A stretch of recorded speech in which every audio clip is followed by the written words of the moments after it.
haram hukumnya masuk ke rumah ibadah orang lain. Haram. Saya tak nonton film ini sampai habis, baru menengok trailernya. Tapi di dalam itu yang bisa saya komentari, pertama masuk ke rumah ibadah, karena Nabi tak mau masuk ke dalam tempat fihi surah wat tamathil, kalau di dalam itu ada patung berhala. Maka dalam Islam mazhab Syafi'i mengharamkan masuk ke dalam rumah ibadah di dalamnya ada berhala. Mazhab Syafi'i. Kita pakai mazhab apa? Mazhab Syafi'i. Dua, tentang masalah laki-laki perempuan berdua-duaan tak mahram. Anak panah. La yakhluwanna rajulun ma'amra'atin illa ma'adhi mahramin. Oleh sebab itu maka kita jaga anak cucu kita dari perbuatan-perbuatan maksiat. Bahwa ada misi-misi sesuatu di balik ini semua, wallahu a'lam bishawab, kita akan diminta tanggung jawab di hadapan Allah Subhanahu wa taala. Islam tak perlu diajari bagaimana berinteraksi sosial dengan saudara kita non muslim, karena kita sudah lama bertetangga, apalagi orang Tanjung Pinang. Seandainya orang Tanjung Pinang ini ekstrim, tak akan ada orang Tionghoa di Tanjung Pinang, betul? Kita semuanya bisa menerima, siapapun yang datang semua bertetangga, berkawan, bersahabat. Tapi kalau sudah dalam masalah ibadah, ritual, tak ada tawar menawar. Wala ana abidum ma'abattum wala antum abiduna ma'abud lakum dinukum. Ini sekarang banyak yang tak bisa membedakan, kebablasan, tak bisa membedakan mana toleransi, mana tolerasin. Harus bisa dibedakan. Jangan karena toleransi mengorbankan keyakinan akidah anak-anak kita. Nauzubillah. Dan orang-orang yang pernah di pesantren pun ketika menonton itu, ini bukan anak pesantren. Anak pesantren tak begitu. Yang mengatakan gereja, pura, candi, kuburan, bahkan diskotik tak akan mengubah akidah kita selama iman kita kuat. Ini kata siapa? Kata manusia. Saya ikut kata Nabi Muhammad sallallahu alaihi wasallam. Yang diikut ini manusia biasa apa Nabi? Nabi. Nabi tidak mau masuk ke tempat kalau ada berhala. Nabi tak mau masuk rumah kalau ada berhala di situ. Nabi tak mau masuk. Apakah berubah iman Nabi kalau masuk ke dalam? Saya tanya sekali lagi, Nabi tak mau masuk ke dalam rumah, ke dalam tempat, kepada gedung apapun kalau ada berhala. Apakah iman Nabi akan berubah kalau masuk ke dalam? Tidak. Kenapa dia tak mau masuk? Kita ikut sunnah Nabi apa ikut sunnah orang? Sunnah Nabi. Saya ikut Nabi. Kalau ada di antara ibu yang mau ikut orang, silakan. Saya ikut Nabi Muhammad SAW. Marah Ustaz? Enggak, memang gitu setelannya. Ya? Kita toleransi aja, nggak apa-apa. Kamu ibadah di sini, saya di sini. Kamu kamar sini, saya kamar sini. Tapi ketika berdoa di sini mengingkari, ya, yang itu nggak benar, ini yang benar. Ini mengatakan itu nggak benar, ini yang benar. Nggak akan maslahat kehidupannya.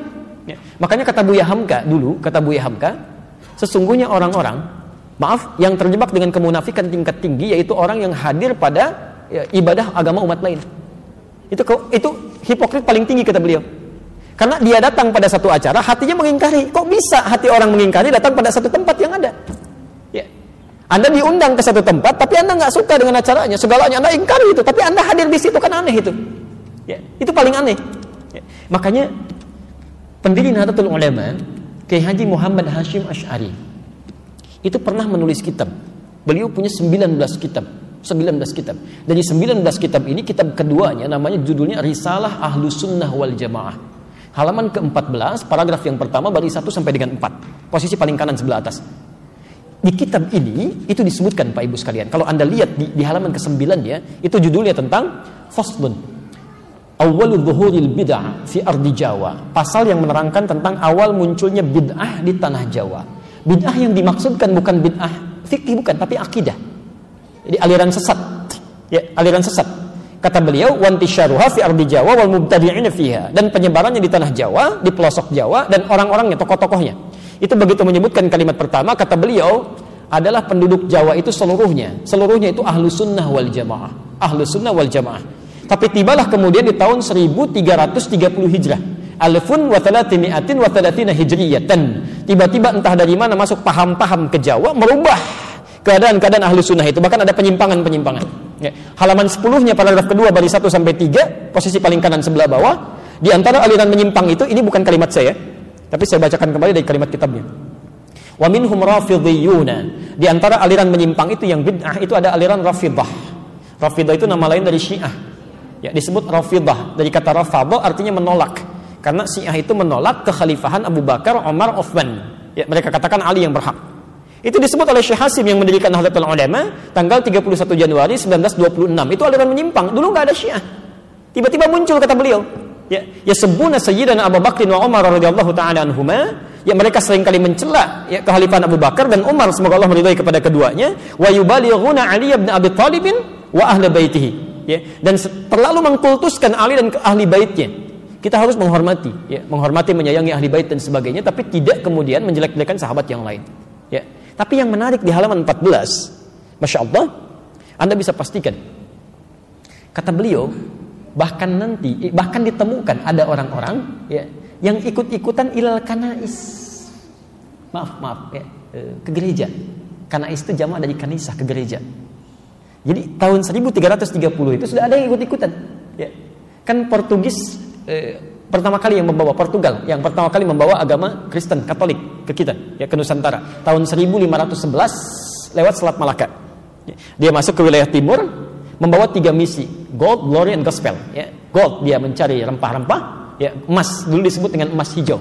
Emas hijau. Jadi ada teh, ada kopi. Ya, nanti dikemas kemudian oleh Belanda di kemudian hari, dia coba tanam kopi di wilayah yang sekarang disebut dengan Pondok Kopi.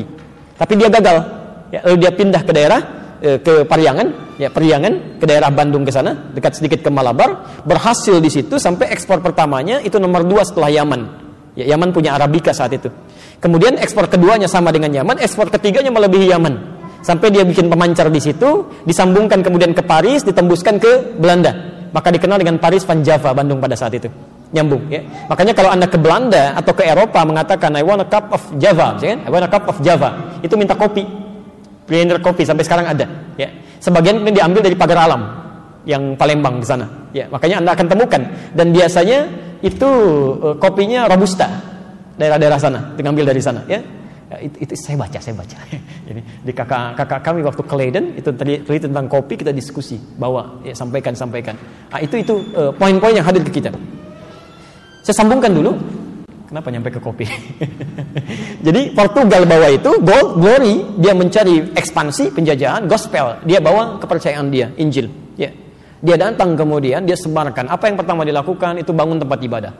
Dalam bahasa Latin, bahasa Portugis disebut dengan igreja namanya, igreja. Lisan orang kita kan kadang suka menyingkat, ya, merubah berdasarkan perjalanan waktu. Igreja menjadi gereja. Di gereja itu bukan bahasa Indonesia, dari bahasa Latin asalnya igreja. Bagaimana cara ibadahnya? Pertama mereka datang ke situ, itu 2 hari setelah orang Islam ibadah. Di orang Islam umumnya hari Jumat mereka ke masjid, 2 hari setelah itu mereka berangkat ke gereja. Ya. Nah, cara menyembah orang-orang Katolik nih sampai sekarang itu nggak langsung menyembah Tuhannya, lewat perantara. Jadi kalau mau ditebus dosanya datang kepada Bapa, gitu kan, minta pengakuan dosa dan sebagainya. Disebut dengan Santo. Pada saat itu yang disembah Santo Domingo. Di ketika berangkat ditanya mau kemana mereka, nyembah Santo Domingo, ke gereja. Santo Domingo. Lisan orang kita senang menyingkat. Santo Domingo menjadi minggu sampai hari ini. Tidak pakai o. Nah, itu disingkat jadi minggu. Minggu itu nggak ada, Pak. Nggak ada. Itu bukan bahasa Indonesia asli. Bukan. Ya. Dulu Ahad. Semua mengatakan Ahad. Ya. Santo Domingo disingkat jadi minggu. Orang kita kan senang menyingkat, bahkan kadang jauh, ya. Saya kalau sejak di Timur Tengah olahraga, misal kita main bola, itu kalau ada Abdurrahman, orang Arab panggil Abdurrahman, ta'alina wazzi'. Abdurrahman sini oper bagi. Orang kita enggak. Man oper. Ali li dia di. Domingo, minggu. Hadirlah sampai hari ini. Di masa tahun 1330 Hijrah berkembang itu, Kiai Haji Hasyim Asy'ari memberikan fatwa, tidak boleh ikut-ikutan masuk ke gereja. Bahkan beliau menghukumi siapa yang ikut ke sana mizayyim, bahkan sekedar mengenakan simbol-simbol, pakai topi dan sebagainya, fahuwa kafir, maka ikut dalam kekafiran mereka. Man tasyabaha biqaumin fahuwa minhum. Itu keluar fatwa. Ya. Hati-hati Bapak Ibu sekalian, hati-hati ya. Ini tidak mudah. Nah, yang jadi persoalan sekarang, kok bisa sekarang semakin berkembang? Ya. Saya nggak bisa memahami itu. Mohon maaf, saya tidak bisa memahami sampai hari ini. Kok bisa adzan berkumandang di tempat ibadah orang lain? Buka puasa di tempat ibadah orang lain, ngapain? Pantasan orang-orang singgah di masjid habis, ininya habis, dibawa ke tempat ibadah agama lain. Kan sholawatan di tempat ibadah agama lain, kan kacau situasi seperti itu. Ya, itu nggak tepat ya, itu tidak tepat. Turunlah kemudian ayat, ya, Quran surah kedua ayat 208 itu. Ya ayyuhalladzina amanu dukhulu fis-silmi kafah. Hei orang-orang yang telah menyatakan dirinya beriman, kalau sudah muslim, ikuti ketentuan Islam secara menyeluruh. Jangan setengah-setengah. Sholatnya sesuai Nabi, tapi lisannya nggak sesuai Nabi, gitu kan? Pandangan matanya nggak sesuai Nabi, atau masih ikut-ikutan kepada yang lain. Termasuk maaf misalnya, Nabi dulu, Nabi Muhammad, itu yang tadi Quran surah 17 ayat 73-75 itu, kan saya belum tuntas tadi nerangkan itu. Malam-malam datang proposal mengajukan beliau untuk ikut-ikut nyembah kan? Itu ketika turun Al-Kafirun pada pulang, tapi nggak putus asa Pak. Besoknya ngajak lagi. Ketika Nabi subuh-subuh ke Hajar Aswad, ya, ke Ka'bah. Itu datang salah satunya mengatakan, Muhammad, gini, gak usah nyembah deh. Yang kayak tadi malam, hormati aja. Minimal kita saling penghormatan lah. Kamu pegang aja lah ini. Kan dulu di sekitaran Ka'bah masih ada tuh ya, patung-patung gitu. Kamu pegang aja, gak usah disembah, gak usah. Cuman pegang aja begini untuk menghormati kita. Itu hampir-hampir terjadi pergolakan dalam jiwa Nabi. Ya, Nabi sampai mengatakan, ini kan saya cuman megang aja. Dia kan? Dalam jiwanya itu, cuman megang aja, tidak akan berpengaruh apa-apa. Dengan seperti itu justru nanti saya akan lebih lapang ibadahnya. Tiba-tiba ketika lintasan itu ada dalam pikiran, kemudian sebelum itu terjadi, nah ini sifat maksum. Maksum itu dijaga dari berbuat salah.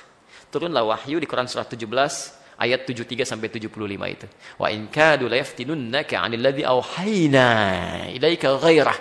Hampir-hampir ya ada orang yang bisa mempelesetkan engkau untuk berpaling dari tuntunan wahyu kami. Itu hampir-hampir. Sampai kemudian turun ayat itu. Sampai mengatakan jangan sampai tersentuh. Kalau itu kejadian akan ditimpakan dhi'fal hayati wa dhi'fal mamat. Siksa berdua kali lipat. Nyentuhannya nggak boleh. Apalagi bersih-bersih. Itu ada anak-anak pakai kerudung. Anak-anak SD, anak-anak SMP. Diminta bersih-bersih tempat ibadah orang lain. Allah, dosanya banyak itu. Tolong aduh anak cucu kami jangan dibawa seperti itu ya.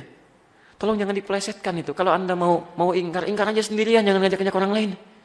Itu pun kami doakan supaya bertobat itu kan. Jadi tolong jangan mengajak kemaksiatan. Kalau nggak paham agama, berkonsultasi. Jangan mengajak orang lain melakukan kesalahan yang fatal. Itu kasihan anak-anak pakai kerudung. Masih SD, ada yang SMP. Dibawa ngelap-ngelap tempat ibadah orang.